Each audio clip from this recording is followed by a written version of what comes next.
നമസ്കാരം. ഞാൻ മൊയ്തീൻ ഷാ, ജനതാദൾ നാഷണലിസ്റ്റിൻ്റെ പ്രസിഡന്റ്. ബഹുമാനി, നിങ്ങൾക്ക് എല്ലാവർക്കും എൻ്റെയും എൻ്റെ പാർട്ടിയുടെയും അഭിനന്ദനങ്ങളും ആശംസകളും.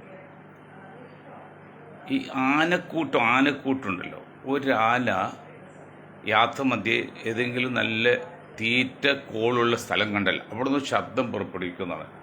ആ ശബ്ദം മറ്റ് ആനകൾക്ക് അതിന് 30 കിലോമീറ്റർ വരെ അകലെ കിട്ടും. അത് ശ്രവിക്കാനുള്ള കഴിവുണ്ടെന്നാണ് ആനക്ക്. അത് 30 കിലോമീറ്റർ ആണെങ്കിൽ പാലക്കാട് പുതുപ്പെരിയാരത്ത് 250 വർഷത്തിൽ പഴക്കമുള്ള ഒരു മുസ്ലിം പള്ളിയുണ്ട്. അവിടെ നഗാരം എന്നൊരു ചെണ്ട പോലെ സാധനം പണ്ട് കാലത്തൊക്കെ നോമ്പ് തുറക്കുന്നു നമസ്കാരത്തെ വാങ്ങുന്ന സമയമൊക്കെ അറിയിച്ചുകൊണ്ടിരുന്നതാണ്. അത് ഇന്നും വർക്ക് ചെയ്തുകൊണ്ടിരിക്കുകയാണ് 250 വർഷമായിട്ടും. അപ്പോൾ അങ്ങനെ ചില സംഭവങ്ങളൊക്കെ ലോകത്തോ അല്ലെങ്കിൽ കേരളത്തിലുണ്ടെന്ന് ഞാൻ പറയുകയാണ്. അതിന് പറ്റിയ ഒരുപടി ആനുകൂല്യമായ വിഷയങ്ങളൊക്കെ ഉണ്ട്, അതൊന്നും നമ്മൾ പറയില്ല. പിന്നെ നമ്മുടെ വിഷയം ഇന്ന് ഏതാനും മിനിറ്റ് മുമ്പ് ഒരു 17 വയസ്സുകാരിയും 36 വയസ്സുകാരനും ആലപ്പുഴ ഭാഗത്ത് തീവണ്ടിക്ക് ചാടി മരിച്ചു. ഞങ്ങൾക്ക് ഒരു ചെറിയ സംഘടനയുണ്ട്, ആൻറ്റി സൂയിസൈഡ് ഓർഗനൈസേഷൻ.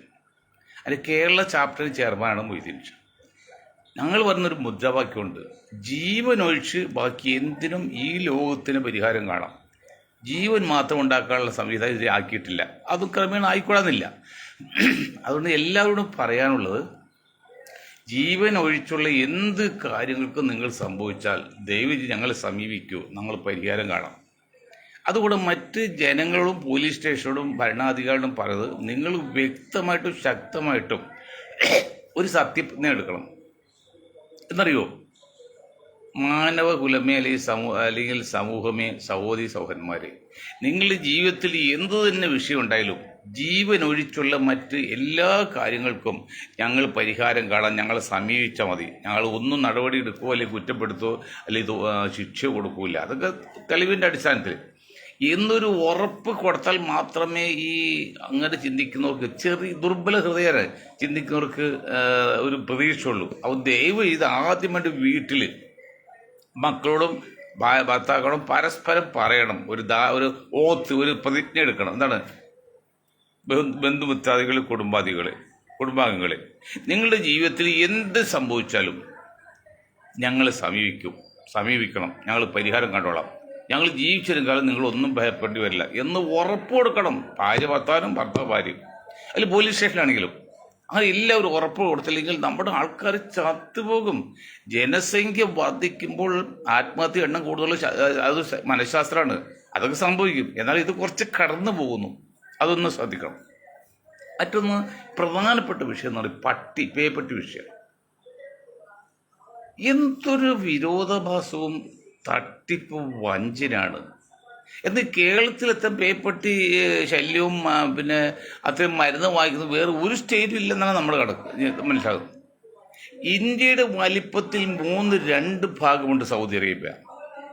അവിടെ ഒരു കൊല്ലം വാങ്ങുന്ന വാക്സിനേഷൻ്റെ 1 കോടി രൂപയുടെ സാധനമാണ്.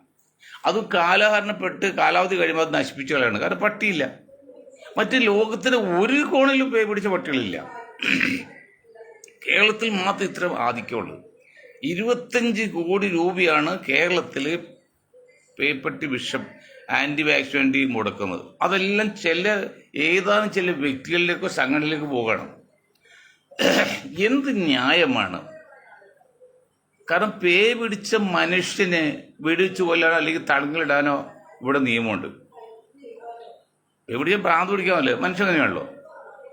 മൃഗങ്ങളി വെടിവെച്ച് അല്ലാതെ പട്ടി വന്ന് തൊടാൻ പറ്റില്ല. എന്ത് ന്യായമാണ്? പണ്ട് കാലത്ത് നമ്മുടെ കാരണന്മാരുണ്ടായത്, മുൻ തലമുറ ഉണ്ടായത്, അവർ ക്ലോസ് പറഞ്ഞിരുന്നു. എന്താണത്? കഴുത്തിൽ ബെൽറ്റ് ഇല്ലാത്ത എല്ലാ തെരുവ് നായ്ക്കളെയും പിടിച്ച് നശിപ്പിക്കണം. കഴുത്തിൽ ബെൽറ്റുള്ള പായ ഒഴിവാക്കണം. കാരണം ആരെങ്കിലും ഒരു മനുഷ്യനില്ലാതെ കഴുത്തിൽ നായ തന്നെ ബെൽറ്റ് കെട്ടൂല. അപ്പോൾ ആരെങ്കിലും അവകാശികൾ ഉണ്ടല്ല, അങ്ങനെ കൊണ്ട് അത് നശിപ്പിക്കാൻ പാടില്ലെന്നാണ് ഞാൻ പറയുന്ന വ്യക്തികളുടെ സംഘടനകളോടോ കോടതി ശക്തമായിട്ട് നിർദ്ദേശം. നാളെ കോടതി പറഞ്ഞു, അങ്ങനെ പറഞ്ഞാൽ പോരാ, ഒരു അഭിപ്രായമായി ശക്തമായിട്ട് കൊടുക്കണം. ഇതിനെ എതിർക്കുന്ന സംഘടനകളിലെ വ്യക്തികളോ ഈ സാധ്യതയെല്ലാം കൊണ്ട് നിങ്ങളുടെ ചെലവിൽ പാർപ്പിക്കുക. അതല്ലെങ്കിൽ പഞ്ചായത്ത് അത് നടപടിയെടുക്കും. എന്താണ് നടപടി? കഴുത്തിൽ ബെൽറ്റ് കിട്ടാത്ത എല്ലാ പട്ടികളെയും കൊണ്ട് ഈ ഉന്മൂലനാശം ചെയ്യണം. സങ്കടമുണ്ട്. ഒരു ഉറുമ്പിനെ കോലും നമുക്ക് ഇഷ്ടമല്ല. പക്ഷെ വേറെ കാരണം, മനുഷ്യന്റെ ജീവന് സുരക്ഷ അല്ലെങ്കിൽ തലക്ക് മുകളിൽ പിന്നെ മരം വളർന്ന ആ മരത്തെ വെട്ടിക്കളയുന്നുണ്ട്. തലക്ക് പോലെ വീടിന് മുകളിൽ മരം വളർന്ന ആ മരത്തെ വെട്ടിക്കളയുന്നു. അപ്പോൾ എത്ര വലിയ പൊന്ന് കായ്ക്കുന്ന മരമാണെങ്കിലും പെരക്ക് മുകളിൽ വന്നാൽ വെട്ടിക്കളയും. അതുപോലെയാണ് ഇങ്ങനെ മനുഷ്യന് ബാധ്യമായി വരുന്ന, ഭയമായി വരുന്ന, പാരയായി വരുന്ന മൃഗങ്ങൾ ഏതാണെങ്കിലും അത് നശിപ്പിക്കുന്നത്. അപ്പോൾ ദയവ് ചെയ്ത് കോടതിയും സർക്കാർ ഉദ്യോഗസ്ഥന്മാരും ഈ 25, എൻ്റെ ധാരണ 500 കോടി എന്നാണ് കേട്ടത്. ഇപ്പോൾ ഒരാൾ പറയും 25 കോടി പറഞ്ഞത്. എത്ര രൂപ ഒരു കൊല്ലത്തിൽ ചിലവാക്കി സാധനം വാങ്ങുന്നുണ്ട്. അതിന് കമ്മീഷൻ അടിച്ച ഒരു വിഭാഗമുണ്ട്. അവർക്ക് വേണ്ടി നിങ്ങൾ നിൽക്കില്ലേ? പാവപ്പെട്ട ജനങ്ങൾ കഷ്ടപ്പെടാണ്. അത് സഹിക്കാൻ പറ്റില്ല. അത് മറ്റെന്ത് രോഗം വന്നാലും ബുദ്ധിമുട്ടാണെങ്കിൽ പോലും പേയ് വിരിച്ച ഒരു രോഗിയുടെ നമ്മൾ കണ്ടു കഴിഞ്ഞാൽ സഹിക്കാൻ പറ്റില്ല. അത്ര കണ്ടു എപ്പോഴാണ് പെട്ടി പോലെ തന്നെയാണ്. ബഹുമാനെ അത് നിങ്ങൾ ശ്രദ്ധിക്കണം. ബുദ്ധിയുടെ അംശം സ്നേഹമുണ്ടെങ്കിൽ മനസ്സിലായില്ലേ? ഞാനതൊക്കെ വേഗം പറയും. വേറെ വലിയ പ്രധാന വിഷയം പറയാനുണ്ട്. അത് മറ്റൊന്നുമില്ല. കാരണം 2000 കിലോമീറ്റർ സ്ഥലം ചൈന കയ്യേറിയെന്ന് നമ്മുടെ പ്രതിപക്ഷ നേതാവ് പറഞ്ഞ കാര്യം ഇന്നലെ ഞാൻ പറഞ്ഞു. പ്രതിപക്ഷ നേതാവ് ഇതൊക്കെ പറഞ്ഞിട്ട് ഇന്ത്യയിൽ ഏതിൽ പട്ടി തിരിഞ്ഞു നോക്കുന്നുണ്ട്? അവരോട് കോൺഗ്രസിനോട് താല്പര്യമില്ല. കുറേ ആൾക്കാർ ശ്രദ്ധിക്കുന്നില്ല, വേറെ ആരും ശ്രദ്ധിക്കുന്നില്ല. സംഘപരിവാർ അല്ലെങ്കിൽ സംഘപരിവാർ നയിക്കുന്ന ഭരണകൂടം അവരെ സംബന്ധിച്ച് ഈ ക്രിസ്ത്യാനിയും മുസ്ലിമും ഒന്നും അവർ മനുഷ്യരായിട്ട് അംഗീകരിക്കുന്നില്ല. രണ്ടാം കിട പൗരനായിട്ട് കാണുന്നുള്ളൂ. അങ്ങനെ ഒരു കത്തോലിക്കായിട്ട് മാത്രം അവർ കാണൂ രാഹുൽ ഗാന്ധിയെ. ദളിതനൊന്നും പിന്നെ അംഗീകരിക്കുന്നില്ലല്ലോ. അതറിയണമെങ്കിൽ നിങ്ങൾ കാര്യം ശ്രദ്ധിച്ച് നോക്ക്. ഇതിനേക്കാൾ ശക്തവും ഗൗരവത്തിലും പത്രപ്രസ്താവന നടക്കുന്ന, കോടതി വിമർശിക്കുന്ന, പ്രധാനമന്ത്രി വിമർശിക്കുന്ന നമ്മുടെ സുബ്രഹ്മണ്യ സ്വാമി ഇല്ലേ? രാഹുൽ ഗാന്ധിയുടെ എന്തെങ്കിലും അയൽത്തെത്തുമോ ഈ സുബ്രഹ്മണ്യ സ്വാമി? ഇല്ല. പക്ഷെ അദ്ദേഹം ഒരു ബ്രാഹ്മണനായതുകൊണ്ട് അത് എന്ത് പറഞ്ഞാലും കോടതിയും ശ്രദ്ധിക്കില്ല. പിന്നെ അത് നമ്മുടെ പ്രധാനമന്ത്രി മിണ്ടില്ല. പ്രധാനമന്ത്രി ക്രിക്കറ്റ് കുത്തന്നെ എത്ര സംഭവങ്ങൾ പറയുന്നത്. ഈ വിഷയം തന്നെ ആധികാരികമായിട്ട് എത്ര പ്രാവശ്യം സുബ്രഹ്മണ്യ സ്വാമി പറഞ്ഞു. എന്നിട്ട് ഒരു കേസ് എടുത്തോ കോടതി. പക്ഷെ കോടതി എന്തിനാ രാഹുൽ ഗാന്ധിയെ കോടതിയും ഇന്ത്യയിലെ പിന്നെ സംഘപരിവാരം കാണുന്നത് ഒരു കത്തോലിക്കായിട്ട് മാത്രമാണ്. അത് മുഴുവൻ കുറ്റം പറയാൻ പറ്റില്ല. കാരണം ജിന്ന വാസിൽ മുസ്ലിം ആയിരുന്നില്ല. 10 മാസം കള്ളും കുടിക്കുന്നതൊക്കെ മുസ്ലിമാണോ? ആ ജിന്ന എന്നിട്ട് സമുദായത്തിന് വെളിയിൽ പോയില്ല, സമുദായത്തിന് ഉള്ളിൽ നിന്ന്. കാരണം ഭരണം നിലനിർത്താൻ വേണ്ടി ഇന്ദിരാഗാന്ധി ഒരു പരിധി വരെയും ആ സമുദായത്തിൽ നിന്ന്. ഈ രാഹുലും പ്രിയങ്കയോ അവർ കത്തോലിക്കായിട്ടല്ലാതെ കാണാൻ പറ്റില്ലെന്നേ സാധാരണ ജനങ്ങൾക്കും പിന്നെ നമ്മുടെ സംഘപരിവാറിനും. ഇത് ചില സിൽബന്ധികൾ, കോൺഗ്രസ് അനുഭാവികൾ, അവർക്ക് കൂടെ കാണുകയോ ദൈവമാണ് പറയുക. അതുകൊണ്ട് കാര്യമില്ല. 2-3 പ്രധാന ഘട്ടങ്ങളിലൂടെ കടന്നു പോയെങ്കിൽ മാത്രമേ രാഹുൽ ഗാന്ധിയോ കോൺഗ്രസ് രക്ഷപ്പെടാൻ പറ്റുള്ളൂ. അത് ഞാൻ പല പ്രാവശ്യം പറഞ്ഞു. ഒന്ന്, BJP ഒഴിച്ചുവാക്കി എല്ലാവരെയും നമ്മുടെ പ്രസ്ഥാനത്തിൽ ചേർക്കണം. മുന്നണി ചേർക്കണം. അതിന് ആര് തടസ്സന്നാലും അവരെ വകായിക്കരുത്. മറ്റൊന്ന്, ഇതിനെ നയിക്കുന്ന ആൾ രാഹുൽ ഗാന്ധിന് അദ്ദേഹം ഒരു സ്ഥാനം നിൽക്കരുത്. രാഹുൽ ഗാന്ധിയിലെ മറ്റാണ് ആർക്കാണ് ആരെങ്കിലും അല്ലെങ്കിൽ വേറെ ആരും അവരാണ് സുപ്രീം അതോറിറ്റി ആയിരിക്കേണ്ടത്. അവർ സ്ഥാനം നിൽക്കരുത്. ഇത് നമുക്ക് അനുഭവം ഉണ്ടല്ലോ. അതിൽ നമ്മുടെ ജയപ്രകാശ് നാരായൺജി പറഞ്ഞ അനുഭവം നിങ്ങൾക്ക് എന്തെയും മണ്ടന്മാരെ നിങ്ങൾക്ക് മനസ്സിലാകാത്തത്. അദ്ദേഹം എന്താ പറഞ്ഞത്? ഞങ്ങൾ ഒരു സ്ഥാനത്ത് ഞാൻ ഉണ്ടാവില്ല, ഇതിൽ കോൺഗ്രസ് ഒഴിവാക്കി എല്ലാം ചേരും. അത് തുറന്നു പറയും. എന്നാൽ രാഹുലിനും ഗാർഗിക്കൊക്കെ ഇത്ര മടി, അത് അവരെ തൊടില്ല ഇവിടെ തൊടില്ല എന്ന് പറഞ്ഞു അങ്ങനെ തന്നിട്ട് കാര്യമില്ല. അതമ്പതിച്ചുകൊള്ളൂ. വോട്ടെടുപ്പിൽ അട്ടിമറി നടന്നു എന്നും തെരഞ്ഞെടുപ്പ് സമ്പ്രദായം വളരെ വിഷകാരണമൊക്കെ അറിയാം, എല്ലാവർക്കും അറിയാം. എന്നിട്ട് ഇത്രയും നിലവിളിച്ചെടുക്കും രാഹുൽ ഗാന്ധി ഇത്രയും നിലവിളിച്ചെടുക്കും എന്ത് കോടതി കണ്ടുകൊടുക്കാത്തത്, എന്ത് ഭരിക്കുന്ന കക്ഷി കണ്ടുകൊടുക്കാത്തത്? രാഹുലിനെ അത്രേ വക വെച്ചിട്ടുള്ളൂ. രാഹുൽ ഗാന്ധിയും പ്രിയങ്കയും ഇവിടുത്തെ സംഘപരിവാർ അത്രേ മാത്രമേ കണക്കാക്കുന്നുള്ളൂ. ഒരു കത്തോലിക്കൻ അത് കവിഞ്ഞ് ഒന്നും പ്രതിപക്ഷ നേതാവിന് വില ഒന്നും കൊടുക്കുന്നില്ല. അവരുടെ കളഞ്ഞാണ്. സോണിയാഗാന്ധിയുടെ മകൻ ഇപ്പോൾ കല്യാണം കഴിച്ചല്ലോ. മകൾ കല്യാണം കഴിച്ചു. ഒന്നാമത് കത്തോലിക്കനെയാണ്. ഈടോ ഇന്ത്യ മഹാരാജ്യന്റെ 100-150 കോടിയോളം വരുന്ന ജനങ്ങളുള്ള ഇന്ത്യയിൽ കത്തോലിക്ക അല്ലെങ്കിൽ ക്രിസ്ത്യൻ ഒരു 2% ഉള്ളൂ. അത് മനസ്സിലാക്കണം. ബാക്കിയുള്ള 148 കോടി മറ്റുള്ള ആൾക്കാരാ. അതിന്റെ കെയർ ഓഫിൽ ഒരാൾ വന്നാൽ ഇവിടെ ആരും ഒരു പട്ടിയും തിരിഞ്ഞു നോക്കില്ല. നമ്മൾ ഈ ശ്രീമാൻ അന്തോണി അവിടെ പോയി ഇന്നലെ ഡൽഹിയിൽ പോലും ആര് തിരിഞ്ഞു നോക്കി? സോണിയാഗാന്ധിയുടെ കാലത്ത് എന്തൊക്കെ ആനുകൂല്യം കൊടുത്തത്? ബാക്കി ആരാ പിന്നെ കൊടുത്തത്? ഇന്ദിരാഗാന്ധി വന്ന് അത് ഒരു അപ്രസക്തമായിരുന്നു.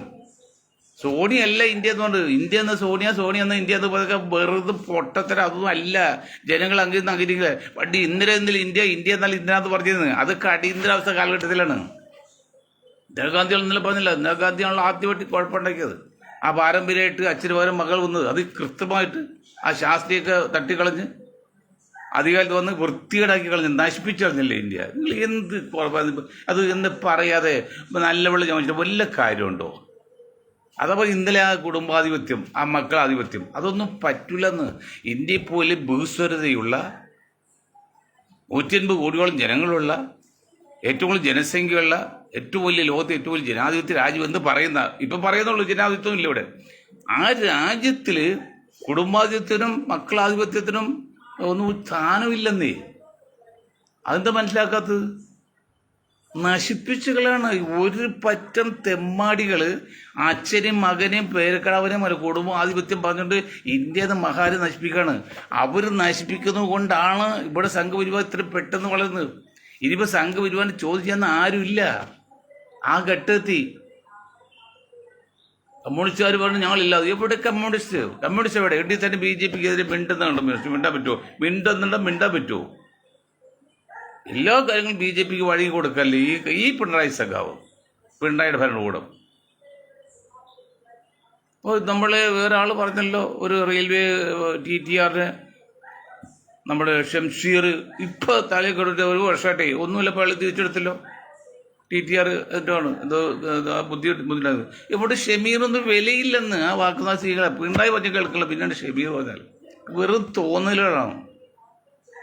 നിങ്ങൾക്ക് ചോട്ടിങ് എന്ന് വെച്ചാൽ ബേസിക് തെറ്റി കോൺഗ്രസ്. രാഹുൽ ഗാന്ധി സോണിയ കോൺഗ്രസ് ബേസ് തെറ്റി.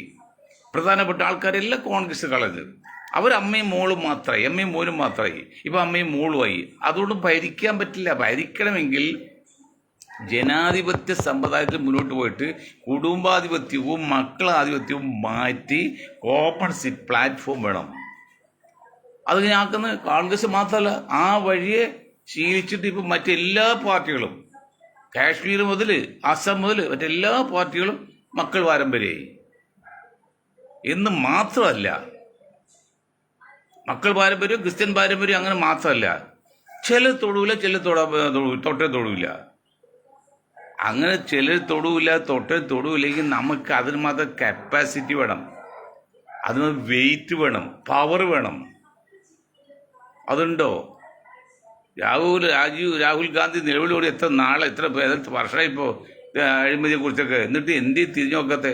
ആ മനുഷ്യരെ എത്ര പ്രാവശ്യം ജയിലിൽ കോടതി കയറ്റി?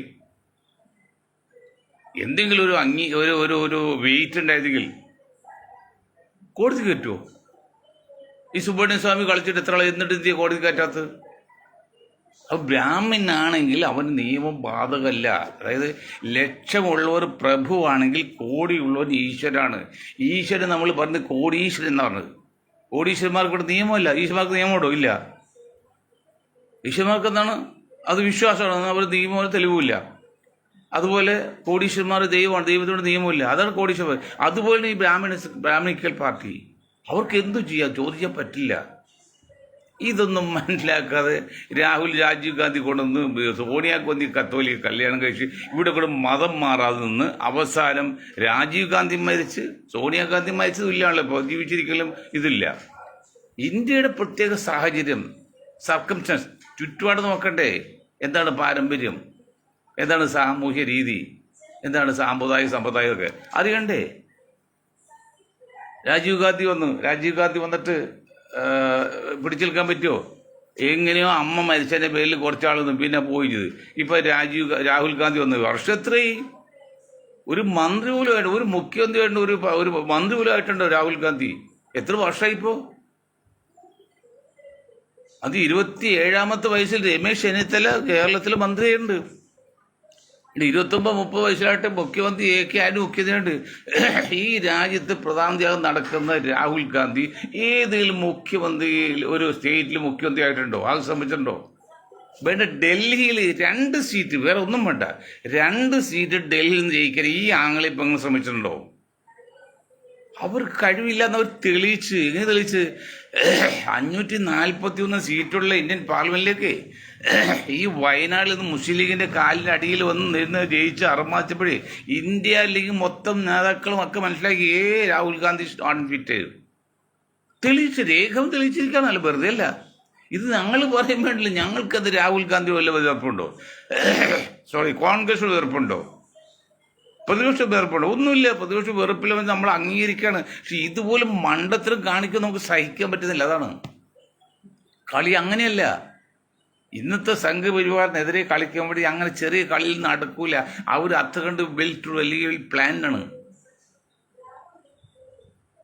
ഇതെല്ലാം കഴിഞ്ഞ് തടിപ്പ് കേരളത്തിൽ പോലും ഇതെല്ലാം കഴിഞ്ഞ് തൊടി പൊട്ടി ഇവരൊക്കെ BJPയിലേക്ക് പോവും. പരമാവധി ചേൽക്കാൻ നോക്കും, കിട്ടിയില്ലെങ്കിൽ ഇതൊക്കെ പോവും. അങ്ങനെ അറിയുന്നില്ലോ. രാഹുലിന് എന്ത് ചെയ്യാൻ പറ്റുന്നുണ്ട്? കേരളത്തിലെ ഇലക്ഷൻ വരാണ്. രാഹുൽ ഗാന്ധി അല്ലെങ്കിൽ പ്രിയങ്ക അതിന് വേണ്ടിയിട്ട് അവർ വയനാട്ടിൽ നിന്ന് മത്സരിച്ച് 5-6 ലക്ഷത്തെ വോട്ട് ജയിച്ചു, അറുമാച്ച് പ്രചരണം നടത്തി നേരെ ഡൽഹിക്ക് പോയി.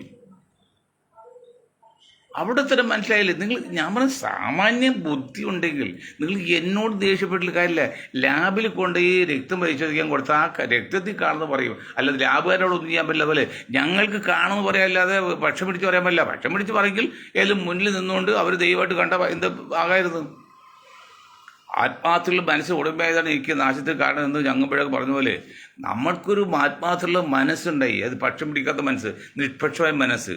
നിഷ്പക്ഷമായ മനസ്സ് ചിന്തിക്കുമ്പോൾ ജനങ്ങൾക്ക് ചിന്തിക്കും, പാവപ്പെട്ട് ചിന്തിക്കണം, സാമൂഹ്യ നീതിക്ക് വേണ്ടി ചിന്തിക്കണം. അവനൊരു പക്ഷം പിടിച്ച് ഒരു മുന്നണി നിന്നുകൊണ്ട് ഒരു മുന്നണിയിൽ നിന്ന് മറ്റ് മുന്നണി വന്ന എല്ലാ നല്ല കാര്യത്തെ എതിർക്കണ്ടേ? ഇപ്പം പിണറായി സഖാ പറഞ്ഞ ദൈവം എല്ലാം ശരിയാണെന്ന് പറയേണ്ടി വരും. പറയാൻ പറ്റുമോ? അല്ലെങ്കിൽ സതീഷ് പറഞ്ഞെല്ലാം ശരിയെന്ന് പറയാൻ പറ്റുമോ? അപ്പം ഒരു മുന്നിൽ നമ്മൾ നിന്നാൽ മറ്റ് മുന്നണി പറയുന്ന എല്ലാ നല്ല കാര്യത്തെ എതിർക്കണം, നമ്മുടെ മുന്നിൽ വന്ന എല്ലാ ചീത്ത കാര്യത്തെ അനുകൂലിക്കണം. ഇതാണ് മുന്നണി സമ്പ്രദായം. ഈ കുറുക്ക് വഴി ഭരണമുന്നണി എന്നുള്ളത് നമുക്കത് പറ്റില്ല. നമ്മുടെ മനസാക്ഷി പറ്റില്ല. മനസാക്ഷി പണപ്പെടുത്താൻ സാധിക്കില്ല. സ്ഥാനമാനങ്ങൾ കിട്ടുമൊക്കെ ആണെങ്കിൽ തണ്ടിക്കണം. ഇപ്പൊ സതീഷിന്റെ കൂടെ സൂട്ട് കേസ് പിടിച്ച് താങ്ങി നടന്നാൽ MLA വരെ ആകാം, അല്ലെങ്കിൽ കോർപ്പറേഷനത്തേക്ക് ആകാം. വെള്ളാപ്പള്ളി പിണറായിയുടെ കൂടെ രാമുള്ളി നടന്ന് എന്തെങ്കിലും ആകാം. പക്ഷെ നമുക്ക് അങ്ങനെ ആകേണ്ട താല്പര്യമില്ല. അങ്ങനെ ആയിട്ട് നേട്ടം ഉണ്ടാക്കാൻ പറ്റില്ല. അയാൾ ഈ കൈക്കൂലി വാങ്ങിക്കല്ലേ, അഴിമതി ചെയ്യാനല്ലേ, അല്ലാതെ ഒന്നും കിട്ടില്ലല്ലോ. അല്ലാതെ ചക്കാപ്പി എന്താണ് ചെറിയൊരു റെമ്യൂണറേഷൻ ഉണ്ട്, അതുകൊണ്ട് എന്ത് കാര്യമുണ്ട്? പിന്നെ ചെയ്യണമെങ്കിൽ അത് അഴിമതിയാണ്, കൈക്കൂലിയാണ്, തട്ടിപ്പിനാണ്. അത് നമ്മുടെ മനസാക്ഷി പറ്റില്ല. അതാ പറഞ്ഞത്. എനിക്ക് സങ്കടം രാഹുൽ ഗാന്ധിയുടെ പ്രസ്ഥാനങ്ങളുടെ സങ്കടം. എത്ര കൊല്ലായി ഇലക്ഷൻ തട്ടിപ്പിനെ കുറിച്ച് മറ്റെല്ലാം പറഞ്ഞിട്ട്, എന്നിട്ട് എന്ത് ആരും കണ്ണു തുറക്കാത്തത്? അതിനർത്ഥം രാഹുൽ ഗാന്ധി ഇത് തുറന്ന് പറയാണ്. രാഹുൽ ഗാന്ധിയെ ഇവിടുത്തെ ഭരണകൂടം അല്ലെങ്കിൽ ഇന്നത്തെ ഭരണകൂടം അല്ലെങ്കിൽ സംഘപരിവാർ ഒരു കത്തോലിക്കലായിട്ടല്ലാതെ വേറെ ഒന്നും കാണുന്നില്ല. ഒരു പ്രതിപക്ഷ നേതാവ് എന്നുള്ള യാതൊരു പദവിയോ പരിഗണന കൊടുക്കുന്നില്ല. ഈ രേഖാമല അവിടെ ചെന്ന് ശമ്പളം ഒപ്പിട്ട് കാശ് കിട്ടി അത് വേറെ, അത് ഫോർമാലിറ്റി മാത്രം. അതൊട്ട് ഉദാഹരണമില്ല. സുബ്രഹ്മണ്യ സ്വാമി ഇപ്പോൾ MP പോലും ഇല്ലെന്ന് സുബ്രഹ്മണ്യ സ്വാമി ഇതിനേക്കാൾ ഗൗരവത്തെ ചൈന കയ്യേറിയെ കുറിച്ച് പറഞ്ഞിട്ടുണ്ട്. ആരെങ്കിലും നടപടി എടുത്ത് ചോദ്യം ചെയ്തോ കേസുണ്ടോ? രാഹുൽ ഗാന്ധി പറഞ്ഞപ്പോൾ കോടതി ഇടപെട്ട് കോടതിയോടുള്ള എല്ലാ ബഹുമാനവും സൂചിപ്പിച്ചുകൂടെ തന്നെ. കാരണം എല്ലാത്തിനും ഒരു ആശ്വാസം കോടതി തന്നെയാണ്, സംശയമൊന്നുമില്ല. ഇതിനൊക്കെ ഒരു പ്രതിപക്ഷ നേതാവോട് ചോദിക്കാൻ പറ്റുമോ? നിങ്ങൾക്ക് രേഖയുണ്ട്, നിങ്ങൾ കണ്ടുപിടിച്ചതൊക്കെ. അങ്ങനെ ഒരു സംശയം ചോദിച്ചെങ്കിൽ പ്രതിപക്ഷ നേതാവാണ്. അല്ല മൊയ്തീൻ ഷാ ഇപ്പോൾ 7 കൂലില്ല. ഇന്ത്യയിലെ മഹത്തായ ഇന്ത്യൻ ജനാധിപത്യ ഇന്ത്യയുടെ പ്രതിപക്ഷ നേതാവ് അങ്ങനെ ഒരു സംശയം പറഞ്ഞാൽ കോടതി എന്താ ചെയ്യേണ്ടത്? ശരി, അതേക്കുറിച്ച് അന്വേഷണം റിപ്പോർട്ട് ചെയ്യണം. വിത്തിൻ അവേഴ്സ്, അല്ലെങ്കിൽ വിത്തിൻ ഡേയ്സ്, അല്ലെങ്കിൽ വിത്തിൻ വീക്സ്, അല്ലെങ്കിൽ വിത്തിൻ മന്ത്സ്, അല്ലെങ്കിൽ വിത്തിൻ ഇയേഴ്സ് വരില്ല, വിത്തിൻ മന്ത്സ് ആട്ടോ. മാസങ്ങളുള്ളിൽ, അല്ലെങ്കിൽ ആഴ്ചക്കുള്ളിൽ, അല്ലെങ്കിൽ ദിവസത്തിനുള്ളിൽ, മണിക്കൂറിനുള്ളിൽ അർജന്റ് പോലെ ഇരിക്കും. അതല്ലേ കോടതി ചെയ്യേണ്ടത്? കോടതി പറഞ്ഞാൽ അതിന് സംശയം സൂചിപ്പിച്ച് മാത്രമല്ല അത് തെളിവിട്ടൊന്നും അങ്ങനെ നിങ്ങൾക്ക് എന്ത് അവകാശം എന്ന പോലെ ആ പറഞ്ഞ അർത്ഥം ദ്വയാർത്ഥമാണ്. I M psychologist. ഞങ്ങൾ മനഃശാസ്ത്ര വിദ്യാർത്ഥിയാണ്. ഇതൊക്കെ മനസ്സിലാകും പറയാം. എത്ര ഒളിച്ചു വെച്ചാൽ അറിയാൻ പറ്റും. ഞാൻ പലതിലും ഞങ്ങളുടെ ഗ്രൂപ്പ് വളരെ ശക്തിയുള്ളതാണ്, ഞാൻ പറഞ്ഞില്ല. അപ്പോൾ എന്നിട്ട് പോലും രാഹുലിൻ്റെ കപ്പാസിറ്റി മനസ്സിലായില്ലേ? ഈ രാഹുലിനെ മുന്നിൽ നിർത്തിക്കൊണ്ട് എങ്ങനെ ഇനി BJP താഴേക്ക് ഭരണത്തിൽ കയറാൻ പറ്റും? നിങ്ങൾ ആലോചിച്ച് നോക്ക്, ബുദ്ധി ഉണ്ടെങ്കിൽ ആലോചിച്ച് നോക്ക്. ഈ KC വേണുഗോപാലിന് ഇന്ത്യൻ ജനസംഖ്യയിൽ നായർ സമുദായത്തിന് ശരാശരി വെച്ചാൽ 102%. 1% ഇല്ല, 0.1% ഇല്ല, 0.02 ആണ്. 102%. 100 0.102, 0.2 ഇല്ല, 100 അതായത് 0.02% ആണ്. അറിയാലോ, ഒരു 35 ലക്ഷം കേരളത്തിൽ ജനസംഖ്യ നായർ, ഏത് 1.5 കോടി രൂപ, 1.5 കോടി, 150 കോടിയെ 30 ലക്ഷം കൂടെ ഹരിച്ചു കഴിഞ്ഞാൽ 0.02 കിട്ടുന്നത്. എന്നാൽ 100 അല്ല, 100%. 1%, 0.1% ഇല്ല. അവരൊക്കെയാണ് ഇന്ത്യയിൽ തലപ്പത്തിരിക്കുന്നത്.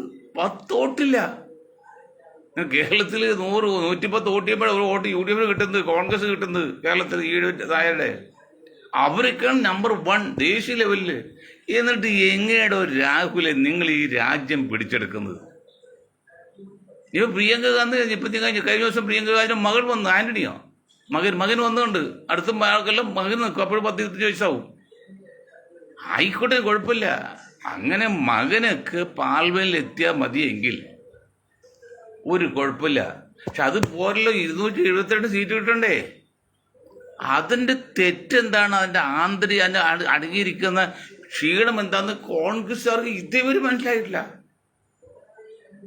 ഈ പറച്ചിൽ വേണം പറഞ്ഞിട്ടും കോൺഗ്രസ് സ്നേഹിക്കുന്ന കോൺഗ്രസ് മനസ്സിലായി എന്തുകൊണ്ടാണ് ഈ മൊയ്തീൻ ഷായും ഗ്രൂപ്പും 541 സീറ്റുള്ള ഇന്ത്യൻ പാർലമെന്റിലേക്ക് ഇന്ത്യയുടെ പ്രധാനമന്ത്രിയാകാൻ സാധ്യതയുള്ള പ്രതിപക്ഷ നേതാവായിരിക്കുന്ന അല്ലെങ്കിൽ ലോക നേതാക്കളിൽപ്പെട്ട ആളാണ് പ്രിയങ്കയും രാഹുലും. അത് വയനാട്ടിൽ നിന്ന് വന്ന് ജയിച്ചതിൻ്റെ പോരായി എന്താണ് എന്ന് ഇതേവരെ കോൺഗ്രസ് മനസ്സിലായില്ല. അത് തന്നെയാണ് പ്രതിപക്ഷ പാർട്ടി എന്ന നിലയിൽ, പ്രതിപക്ഷ മുന്നണി എന്ന നിലയിൽ കോൺഗ്രസ് ക്ഷീണവും. ആർക്കും മനസ്സിലാകുന്നുണ്ടോ? ഞങ്ങൾ എന്താണ് ഈ വായിട്ടെടുത്ത് അടിക്കുന്നത്? കോൺഗ്രസിനുള്ള ഒരു വിരോധമുണ്ടോ? അല്ലെങ്കിൽ മുസ്ലിം ലീഗിനോട് ഒരു വിരോധമുണ്ടോ? പലരും പണ്ട് മുസ്ലിം ലീഗ് പേര് മാറ്റുമ്പോൾ നിങ്ങൾ എന്താണ് മുസ്ലിം ലീഗ് തകർക്കാൻ നോക്കണോ? കാരണം പടച്ചവനെ എന്ന് പറയൽ, ദൈവമേ ഈശ്വര, ഇതൊന്നും ഈ നേതാക്കൾക്ക് മനസ്സിലാകുന്നില്ലല്ലോ. എന്തിനാണ് മൊയ്തീൻ ഷാ മുസ്ലിം ലീഗിൻ്റെ മുസ്ലിം എന്ന പേര് മാറ്റി ദേശീയ തായിൽ വരാൻ പറഞ്ഞത്? മുസ്ലിം തകർക്കാനാണോ? ഇന്ന് വ്യക്തിയായിട്ട് പറഞ്ഞാൽ രാഹുൽ ഗാന്ധിയേക്കാൾ ഉന്നതനായ ഒരു നേതാവ്, അല്ലെങ്കിൽ കുഞ്ഞാലിക്കുട്ടിയേക്കാൾ ഉന്നതനായ ഒരു നേതാവ് സ്വഭാവത്തിലും പെരുമാറ്റത്തിലൊക്കെ വേറെ ആളില്ല ഇന്ത്യയിൽ നിന്ന്. വ്യക്തികളെ നോക്കി അവർ വളരെ രണ്ടുപേരും പെർഫെക്റ്റ് വെൽ ഡ്രസ്ഡ് ജെന്റിൽമാനാണ്, ക്ലീനാണ്, ഒരു സംശയക്കാര്യത്തിലില്ല. കുഞ്ഞാലിക്കുട്ടി പാവ മനുഷ്യൻ. ഇത്രയും കാലത്തെടുക്കും ഒരു രാഷ്ട്രീയ നേതാവിൽ നിന്ന് വന്ന ഒരു ക്ഷീണം സംഭാഷണ പ്രവൃത്തിയിലോ വന്നിട്ടില്ല. പിന്നെ പ്രതിപക്ഷങ്ങൾ ചിലർ, അല്ലെങ്കിൽ പ്രതിപക്ഷ ശത്രുക്കൾ ചില കേസുണ്ടാക്കി, അതൊക്കെ മനസ്സിലാക്കാം. ഇനി രാഹുൽ ഗാന്ധി ഉണ്ടല്ലോ, എന്താണ് കുഴപ്പം? വളരെ ഡീസൻ്റ് മനുഷ്യല്ലേ. പക്ഷെ ഇന്ത്യൻ രാഷ്ട്രീയത്തിൽ ആ ഡീസൻ്റിലെ വേണ്ടത്. അവിടെ നയവും തന്ത്രവും യുക്തിയും ആണ്. അതാ ഞാൻ മറ്റു കോൺഗ്രസ് അങ്ങനെ ആളുണ്ടെന്ന് ജീവിച്ചിട്ട് പോലും. ശിവകുമാർ ബാംഗ്ലൂർ, കർണാടക. ഗുണ്ടായ്സ്, പടത്തിന് പണം, പ്രതാപം, മര്യാദ അറിയാം. ഏതാണ്ട് ഇന്ത്യൻ രാഷ്ട്രീയമൊക്കെ അറിയാം. പക്ഷെ അത് തൊടിയിക്കുമോ? ആ സ്ഥാനത്ത് ശശി തരൂർ വരില്ല. കാരണം അത്ര പോലും ശശി തരൂർ പോരാ. ശശി തരൂരൊക്കെ വ്യക്തിയാണ് നോക്കിയൊരു പാവങ്ങളാണ്. അല്പം ഗുണ്ടായ്സിലെ പറ്റില്ല. രാജീവ് ചന്ദ്രശേഖർ ഗുണ്ടായ്സുണ്ടോ? കാരണം അതിൻ്റെ കപ്പാസിറ്റി ആ രീതിയിലാണ്. അപ്പോൾ എന്തൊക്കെ പറഞ്ഞാലും കോൺഗ്രസ്സുകാരെ നിങ്ങളുടെ ആറ്റിറ്റ്യൂഡ് അല്ലെങ്കിൽ നിങ്ങളുടെ ചിന്താഗതിയിൽ അടിസ്ഥാനപരമായിട്ട് മാറ്റം വരുത്തിയിൽ അപകടത്തിലേക്കാണ് ഇന്ത്യൻ രാഷ്ട്രീയം പോകുന്നത്. പ്രത്യേകിച്ച് പ്രതിപക്ഷ രാഷ്ട്രീയം, ന്യൂനപക്ഷ രാഷ്ട്രീയം, പിന്നെ പിന്നോക്ക രാഷ്ട്രീയം, ദളിത് രാഷ്ട്രീയം.